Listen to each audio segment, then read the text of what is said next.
In the use of Hilbert spaces, there are several specific types of linear operators that are very important.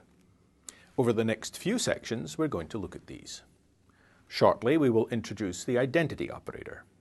Other important types of operators include inverse operators. Finding these often solves a physical problem mathematically, and they're also important in operator algebra. Unitary operators, which are very useful for changing the basis for representing the vectors and for describing the evolution of quantum mechanical systems. And Hermitian operators, which are used to represent the measurable quantities in quantum mechanics. Hermitian operators also have some very powerful mathematical properties. As I said, we're going to start here by looking at the identity operator. Now, at first sight, it might seem that this operator is of little use. Operating on a function with the identity operator does absolutely nothing, of course. In that sense, it's like multiplying a number by the number 1.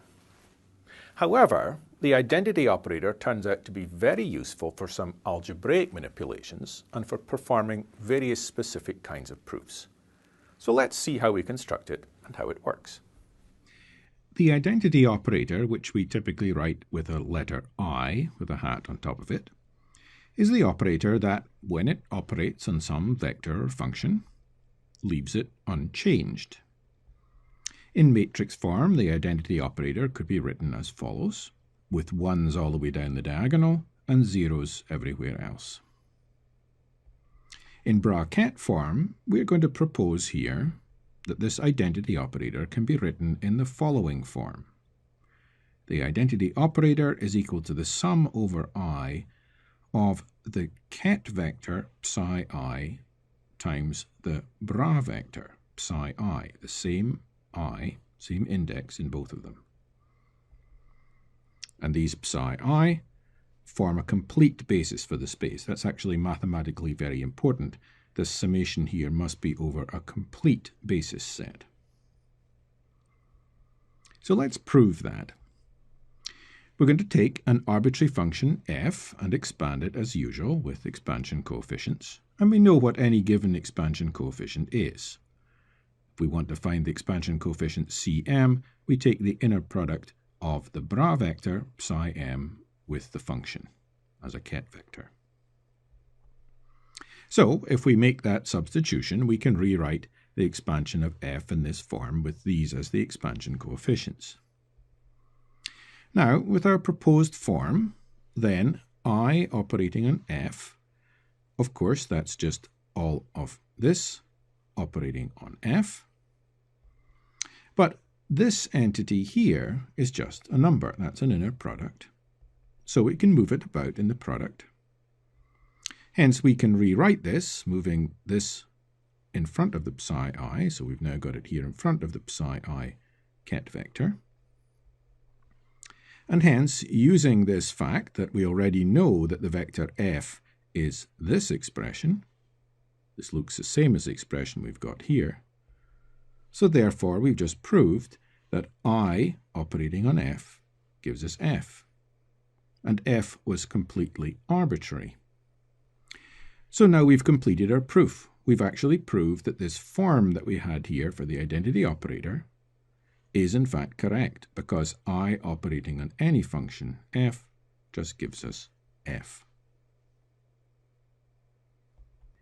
Now, the statement that the identity operator I is just the sum over I of this ket vector for I and this bra vector for I is trivial if psi I is the basis used to represent the space. What do I mean by that? Well, if we are using the psi I basis to represent these vectors, then rather trivially, psi 1 is just the vector 1, 0, 0, 0, and so on. And therefore, the outer product of psi 1, the ket vector, with psi 1, the bra vector, the product of these two vectors then, is just this rather simple matrix with a 1 here and zeros everywhere else.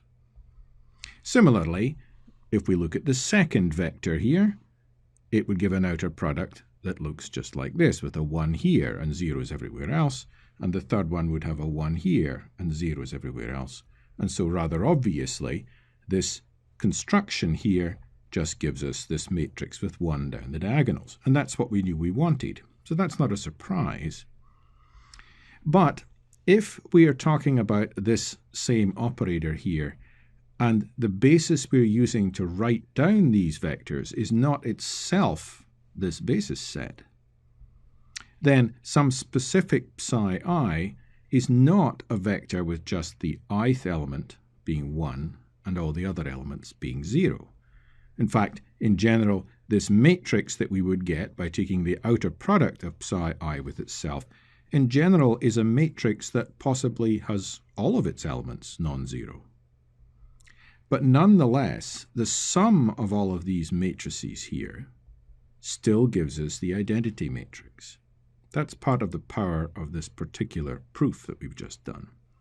So maybe these psi I are the energy eigenfunctions, but we're expressing all the vectors for the moment using a momentum basis, maybe a set of plane waves for some problem that doesn't have a uniform potential, so that the energy eigenfunctions and the momentum eigenfunctions are not the same. In this case, this matrix here would not be just a very simple matrix with a 1 in one diagonal element and zeros everywhere else. But still, the sum of all of these matrices would give us the identity matrix. So we can use any convenient complete basis to write the identity matrix. Now, this expression here has rather a simple meaning when we think about it in terms of vectors, when we visualize it using our vector way of looking at things. In this expression here, this number is just the projection of the vector f onto this axis, the psi I axis. So multiplying this unit vector along this psi I axis by this number, that is this object here, we could write it like that if we want, gives us simply the vector component of the function f on the psi I axis. Provided that these psi I form a complete set, then adding all of these components up again just reconstructs f. So we're breaking f down into its vectors, the components along each of the axes here, and then adding them all up again so we get back to the same vector. That's what this expression is going to do for us, this expression here with the f in it. Remember that the vector in our space is the same vector regardless of which set of coordinate axes we choose to use to represent it. If we think about the identity operator in terms of vectors, then the identity operator is that operator that leaves any vector unchanged. Again, we can choose any coordinate axes we like and then project our vector out onto those axes to give a set of component vectors. Then we can add all those components up again to reconstruct the original vector. That is what the identity operator is doing in the algebra we have constructed. It does not matter which complete set of coordinate axes, or more rigorously, which complete basis set that we use in thinking about this operation. The identity operator can be expressed in any convenient complete orthonormal set. Now, you may still not be convinced that we've done anything useful here. You may still be thinking essentially that all we have done is proved 1 equals 1. Perhaps you'll be more convinced once you see the use of this identity operator in the following mathematical proof of a rather important result. This proof also shows the elegance of the Dirac notation. We're going to prove that the sum of all of the diagonal elements in a matrix or a linear operator, what is sometimes called the trace of the matrix or operator, is not changed if we change the basis used to represent the operator. Now let's use the identity matrix then in this formal proof. Since the identity matrix is the identity matrix, no matter what complete orthonormal basis we use to represent it, we can use the following algebraic tricks.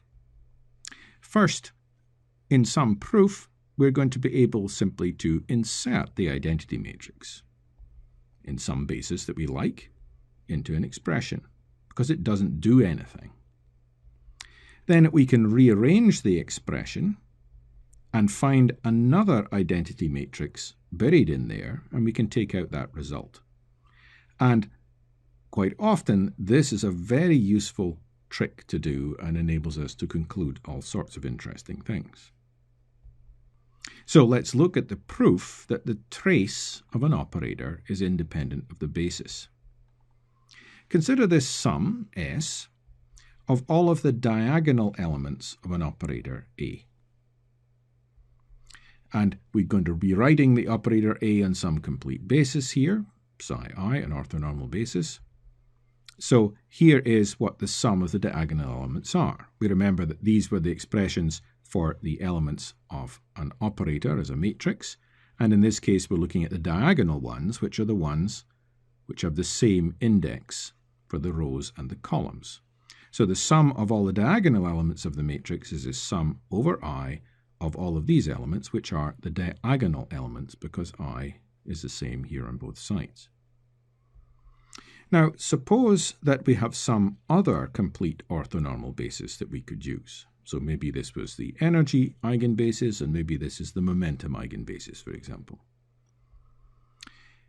We are postulating that since this is a complete basis, we can also write the identity operator like this if we want to. So in this summation here, let's just insert an identity operator just before A. That makes no difference to the result, since the identity operator operating on A is simply the same as A. It makes no difference to anything. So we have, with this identity operator inserted in here, and using this particular version of the identity operator on the second basis, we can make this substitution. And then we can start rearranging things. So we take this expression that we had and then reorder the sums. So we had the sum of M inside here and the sum of I out here. We can flip those round. And we can move this number now that is inside the summation here. We can move it from this side to that side if we want to. And then we can move this sum I in here because there's nothing out here with an I in it. And we recognize that when we've done that, we can regroup our terms, these psi i's here. We can regroup them. And we recognize that this collection here is simply the identity operator. So we can replace it with the identity operator. The identity operator this time expressed on the basis psi I instead of the basis phi I or phi m that we were working with before. So now we have, starting from here, and we have now got to this point down here, the final step is to note that an operator operating on the identity matrix is just the same thing as the operator because the identity matrix does nothing. And so finally, we have proved the following. Hence, the trace of an operator is the sum of the diagonal elements. It is independent of the basis used to represent the operator. These are diagonal elements when we're working on the phi m basis. Maybe those are the momentum eigenfunctions. And these are the diagonal elements when we're working on the psi I basis. Maybe those are the energy eigenfunctions. But the trace of the operator, the sum of the diagonal elements, is the same no matter what basis we're working on. And we've proved that using the identity operator here and that neat little trick I showed you. And of course, this fact that the trace of an operator does not depend on what basis you express the operator on is why the trace is a useful operator property.